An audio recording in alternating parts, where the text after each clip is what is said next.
Qu'on pour mieux comprendre la Bible, pour être un ministre de l'évangile, un prédicateur de l'évangile, il faut faire la théologie, il faut comprendre le grec, il faut comprendre l'hébreu, il faut comprendre le latin.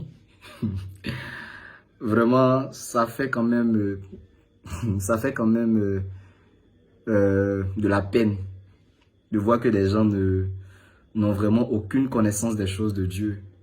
J'aimerais rappeler à ces personnes qui aiment bien le dire là, le Seigneur Jésus-Christ lui-même, il se trouvait devant les pharisiens. Les pharisiens, c'était pas n'importe qui. Hein. Les pharisiens, c'était des personnes qui maîtrisaient l'hébreu. C'était des personnes qui maîtrisaient le grec. C'était des personnes qui maîtrisaient la théologie. Mais il va se trouver devant eux et puis il va dire ceci que vous êtes dans l'erreur parce que vous ne comprenez ni les Écritures ni la puissance de Dieu. Mais attends, comment quelqu'un qui a fait de longues années en théologie, mais cette personne-là ne comprend pas les Écritures, ne comprend pas la puissance de Dieu? Nicodème, j'aimerais vous rappeler, docteur de la loi. Cette personne-là qui maîtrisait l'hébreu, le grec et toutes ces choses-là. Nicodème, lorsque ce dernier-là se trouve devant le Seigneur, il dit que je sais que tu es un docteur venu de Dieu. Jésus va lui dire une seule chose. Si tu ne nais de nouveau, tu ne peux entrer dans le royaume de Dieu. Nicodème va dire, attends, mais est-ce que je dois rentrer dans le ventre de ma mère? Jésus va dire que toi, tu es docteur de la loi, tu ne connais pas ces choses. Mais Nicodème, là, il maîtrisait toutes ces choses-là. Non, que pour interpréter, vous êtes encore des enfants, vous êtes encore jeunes, vous n'avez fait aucune étude, aucune école, et puis c'est vous qui voulez interpréter la Bible. Non, selon la parole de Dieu, prêcher c'est didascois, voilà, donc la femme a le droit de prêcher. Ah bon? On dit didascois, mais quand même l'apôtre Paul a écrit que je ne permets pas à la femme d'enseigner.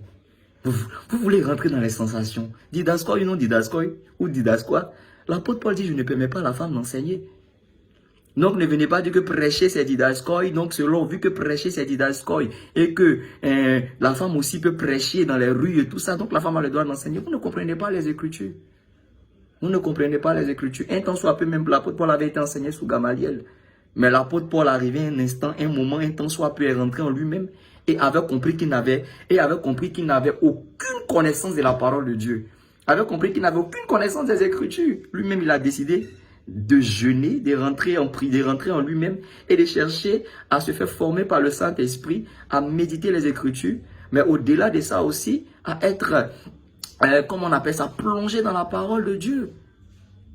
À se former avec les Écritures, non selon la pensée humaine avec le grec, avec le latin. Vous pensez que pour interpréter les Écritures, on a besoin de grec, on a besoin de latin. On ne dit pas que c'est mauvais parce que ça augmente la connaissance et tout ça. Mais on ne va pas se baser sur ces choses-là pour en faire forcément une doctrine. Non forcément pour être pasteur, il faut aller à l'école. Pour être pasteur, il faut faire la théologie. Dites-moi, l'apôtre Pierre, il allait dans quelle école de théologie? Dites-moi. L'apôtre Pierre, il allait dans quelle école de théologie? Les apôtres sont allés dans quelle école de théologie? Non, vous n'avez pas lu l'écriture où Jésus-Christ était en train de lui-même dire que les gens ont regardé Jésus et puis dit, attends, mais cet homme-là n'est-il pas le fils du charpentier? À quel moment est-ce qu'il a étudié? On regarde les apôtres, on dit, mais ceux-là, nous savons que ces personnes-là, ils n'ont jamais étudié. Non, il faut faire la théologie. Non, didascoï. Restez dans votre ignorance et ne vous répondez pas.